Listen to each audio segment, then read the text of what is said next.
নমস্কাৰ।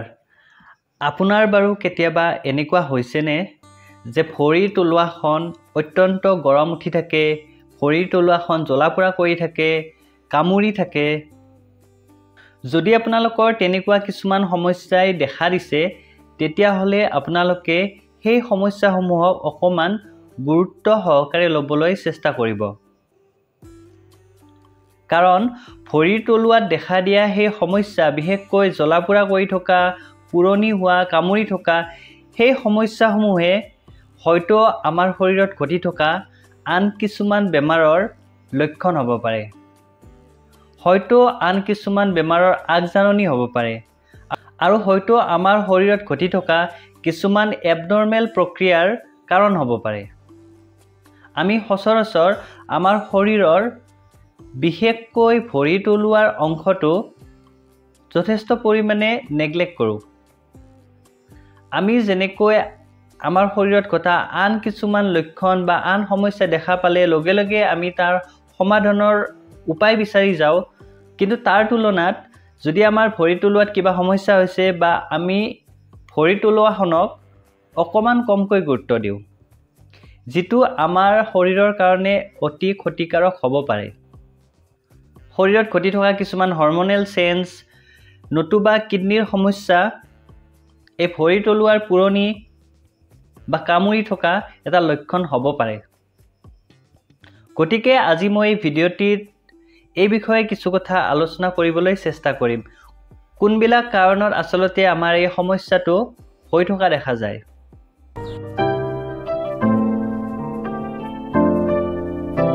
ভৰিৰ তলুৱাৰ পুৰণি হৈ থকা, কামুৰি থকা এই লক্ষণসমূহ প্ৰধানতঃ আমাৰ স্নায়ুজনিত কিছুমান সমস্যাৰ লক্ষণ হ'ব পাৰে। আৰু স্নায়ুজনিত সমস্যা বুলি কোৱাৰ লগে লগে এটা কথা মন কৰিব যে এই স্নায়ুজনিত সমস্যাবোৰৰ আঁৰত আমাৰ শৰীৰৰ আন বহুতো সমস্যা লুকাই থাকে। গতিকে মই এই কাৰণসমূহ এটা এটাকৈ ক'বলৈ চেষ্টা কৰিম। 1 নম্বৰ কাৰণটো হৈছে ডায়েবেটিছ। যিসকল লোকে দীৰ্ঘদিন ধৰি ডায়েবেটিছৰ সমস্যাত ভুগি থাকে বা এনেকুৱা হয় যে তেওঁলোকে কেতিয়াও ছুগাৰ টেষ্ট কৰাই নাই, হয়তো তেওঁ গম নোপোৱাকৈয়ে তেওঁৰ শৰীৰত ডায়েবেটিছৰ সমস্যা আৰম্ভ হৈ গৈছে। গতিকে সেই ব্যক্তিসকলৰ ক্ষেত্ৰত দেখা যায় যে তেওঁলোকৰ যিবিলাক পেৰিফেৰেল নাৰ্ভ থাকে, সেই নাৰ্ভবিলাকৰ চেনচেশ্যন কিছু পৰিমাণে কমি যায় আৰু তাৰ ফলত বিশেষকৈ ভৰিৰ তলুৱাত পুৰণি হোৱা, কামুৰি থকা বা বিষ অনুভৱ হয়। গতিকে ভৰিৰ তলুৱাৰ কামোৰণিৰ এটা প্ৰধান কাৰণ হৈছে ডায়েবেটিছ। 2 number, vitamin deficiency. যিসকল লোকে সঠিক পৰিমাণে খাদ্যবস্তু গ্ৰহণ নকৰে, সুষম আৰু পুষ্টিকৰ খাদ্যৰ অভাৱত শৰীৰত কিছুমান ভিটামিনৰ অভাৱ ঘটে, বিশেষকৈ ভিটামিন B1, B6, B12 এনেধৰণৰ ভিটামিনৰ অভাৱৰ ফলতেই এই ভৰিৰ তলুৱাৰ পুৰণি আৰু বিষ যথেষ্ট পৰিমাণে অনুভৱ হয়।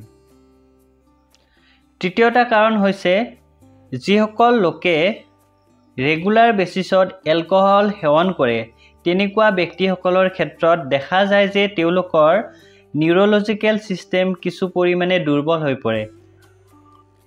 এলকহলে বিশেষভাৱে নাৰ্ভৰ ওপৰত প্ৰভাৱ পেলায় আৰু তাৰ ফলত সেই ভৰিৰ তলুৱাৰ সমস্যাবিলাক দেখিবলৈ পোৱা যায়। 4 নম্বৰ, হাইপথাইৰয়ডিজম। যিসকল ব্যক্তিয়ে থাইৰয়ডৰ সমস্যাত ভুগি আছে, তেনেকুৱা লোকসকলৰ ক্ষেত্ৰত ভৰিৰ তলুৱাৰ পুৰণি হোৱাৰ যথেষ্ট পৰিমাণে চান্স থাকে। গতিকে যিসকল লোকে এই ভৰিৰ তলুৱাৰ পুৰণিত ভুগি থাকে, তেনেকুৱা ব্যক্তিসকলে এটা কথা সন্দেহ কৰিব পাৰে যে হয়তো তেওঁৰ শৰীৰত থাইৰয়ডৰ সমস্যা হ'ব পাৰে।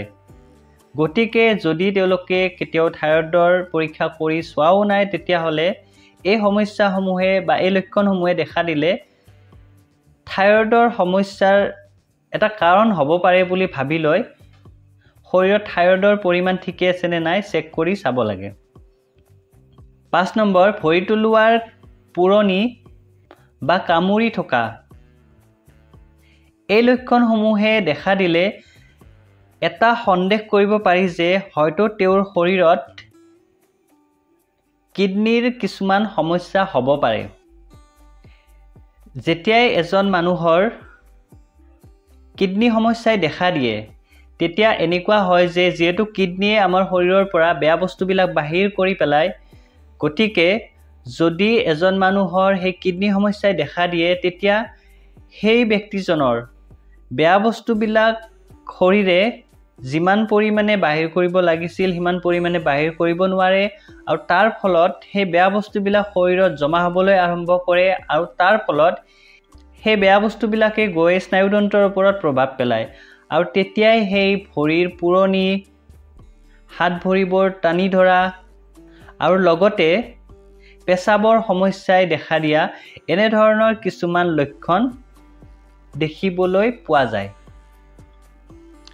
6 নম্বৰ, শাৰীৰিক পৰিশ্ৰমৰ অভাৱ, এনজাইটি, ডিপ্ৰেশ্যন এনেধৰণৰ আন কিছুমান কাৰণ এই সমস্যাসমূহ হোৱাৰ আঁৰত জড়িত হৈ থাকিব পাৰে। 7 নম্বৰ, যদি কেতিয়াবা ভৰিৰ ফ্ৰেকচাৰ হয় বা আন কোনো ধৰণৰ ইনজুৰি হয় তেনেকুৱা ক্ষেত্ৰতো পেৰিফেৰেল নাৰ্ভৰ ওপৰত ইয়াৰ প্ৰভাৱ পৰে আৰু তেতিয়া এই ভৰি তলুৱাৰ পুৰণি হ'ব পাৰে।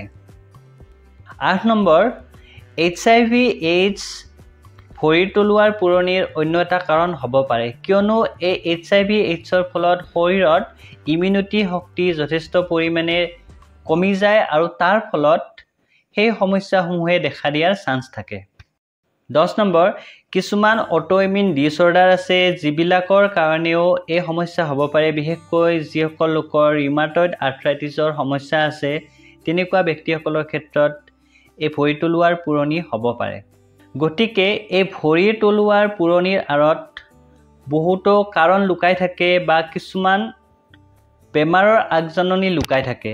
গতিকে কেতিয়াও এই সমস্যাটোক সাধাৰণভাৱে নল'ব। যেতিয়াই আপোনালোকে সাধাৰণভাৱেও এই সমস্যাৰ সন্মুখীন হয় লগে লগে আপোনালোকে ওচৰত থকা ডক্তৰৰ পৰামৰ্শ ল'ব আৰু ডক্তৰৰ পৰামৰ্শ অনুসৰি আপোনালোকে চিকিৎসা গ্ৰহণ কৰিব। গতিকে এনেকুৱা সমস্যাই যেতিয়াই দেখা দিয়ে তেতিয়া আপোনালোকৰ প্ৰধানকৈ কেনেকৈ এই সমস্যাৰ ষ্টাৰ্টিং হৈছিলে, আন কিছুমান আপোনালোকে সমস্যা পাই আছে নেকি, তেনেকুৱা ধৰণৰ কিছুমান কথা আপোনালোকৰ পৰা জানিবলৈ চেষ্টা কৰা হয় আৰু সেই অনুসৰি আপোনালোকক কিছুমান টেষ্ট কৰিবলৈ দিয়া হয়। গতিকে আপোনালোকে এনেকৈ ভাবি নল'ব যে মোৰ ভৰি তলুৱাখনৰহে পুৰণি হৈছিলে, মোক আকৌ কিডনি টেষ্ট কৰিবলৈ কিয় দিলে। গতিকে এই বস্তুবিলাক আপোনালোকে অকণমান বুজিবলৈ চেষ্টা কৰিব,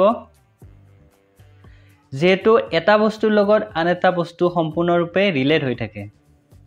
এতিয়া যদি আমি ট্ৰিটমেণ্টৰ কথা ক'ব যাওঁ তেতিয়াহ'লে আপোনালোকে নিশ্চয় গোটেই ভিডিঅ'টো চাই বুজি পালে যে ট্ৰিটমেণ্টৰ ক্ষেত্ৰত সকলোৰে বাবে একে ট্ৰিটমেণ্ট নহয়। প্ৰথমতে আমি জানি ল'ব লাগিব কি কাৰণত তেওঁৰ এই সমস্যাটো হৈছে আৰু সেই অনুসৰি যিবিলাক টেষ্ট কৰিবলৈ দিয়া হ'ব সেই টেষ্টৰ ৰিপৰ্ট অনুযায়ী যদি তেওঁৰ শৰীৰত থাকে সেই অনুসাৰে তেওঁৰ সেই সমস্যাসমূহ সমাধান কৰিবলৈ চেষ্টা কৰা হ'ব। বিশেষকৈ যদি কাৰোবাৰ ডায়েবেটিছ আছে তেতিয়াহ'লে তেওঁক ডায়েবেটিছৰ সমস্যাৰ পৰা মুক্ত কৰিবলৈ তেনেধৰণৰ মেডিকেশ্যন প্ৰেছক্ৰাইব কৰা হয়। যদি কাৰোবাৰ থাইৰয়ডৰ সমস্যা আছে, কিডনিৰ সমস্যা আছে বা আন যিকোনো ধৰণৰ সমস্যা আছে সেই অনুসৰি তেওঁক সেই মেডিকেশ্যন ব্যৱহাৰ কৰিবলৈ দিয়া হয়। যেতিয়া আপোনালোকৰ এই সমস্যাসমূহে দেখা দিয়ে সকলোৰে ক্ষেত্ৰত অৱলম্বন কৰিব পৰা কিছুমান কথা আছে, যেনে ধৰক যদি আপোনালোকে এই সমস্যাত ভুগি থাকে তেতিয়াহ'লে এটা কাম কৰিব পাৰে, কিছুদিনৰ কাৰণে হ'লেও আপোনালোকে ৰেষ্ট ল'ব লাগে। বিশেষকৈ ভৰিখনক কিছু পৰিমাণে ৰেষ্ট দিয়াৰ প্ৰয়োজন থাকে। তাৰোপৰি যদি বেছিকৈ গৰম উঠি থাকে তেনেকুৱা ক্ষেত্ৰত আপোনালোকে আইচ ব্যৱহাৰ কৰিব পাৰে। তাৰোপৰি আপোনালোকে একে ঠাইত কেতিয়াও বেছি সময় ধৰি বহি নাথাকিব বা থিয় হৈ নাথাকিব। যথেষ্ট পৰিমাণে পুষ্টিকৰ আৰু ভিটামিনযুক্ত খাদ্য খাবলৈ চেষ্টা কৰিব, পানী যথেষ্ট পৰিমাণে খাব, দৈনিক এক্সাৰচাইজ কৰাৰ এটা অভ্যাস গঢ়ি তোলক। গতিকে যদিও অতি সাধাৰণ তথাপিও এই সমস্যাটো কেতিয়াও সাধাৰণভাৱে বা সহজভাৱে নল'ব আৰু আপোনালোকে যেতিয়াই লগে লগে থকা এজন অভিজ্ঞ চিকিৎসকৰ পৰামৰ্শ ল'ব আৰু সেই পৰামৰ্শ অনুসৰি আপোনালোকে চিকিৎসা গ্ৰহণ কৰিব। যিমান সোনকালে আপোনালোকে চিকিৎসা গ্ৰহণ কৰিব সিমান সোনকালে আপোনালোকে সেই সমস্যাৰ লগতে আপোনাৰ শৰীৰত ঘটি থকা বা শৰীৰত হ'বলগীয়া কিছুমান আজিৰ এই ভিডিঅ'টিত ভৰি তলুৱাৰ পুৰণিৰ ওপৰত কিছু কথা আলোচনা কৰিবলৈ চেষ্টা কৰিলোঁ। যদি ভিডিঅ'টি চাই আপোনালোকে ভাল পাইছে তেতিয়াহ'লে ভিডিঅ'টি সকলোৰে মাজত শ্বেয়াৰ। প্ৰথমবাৰৰ কাৰণে মোৰ চেনেলটি চাইছে তেওঁলোকে চেনেলটি প্লিজ ছাবস্ক্ৰাইব কৰি দিবলৈ নাপাহৰিব।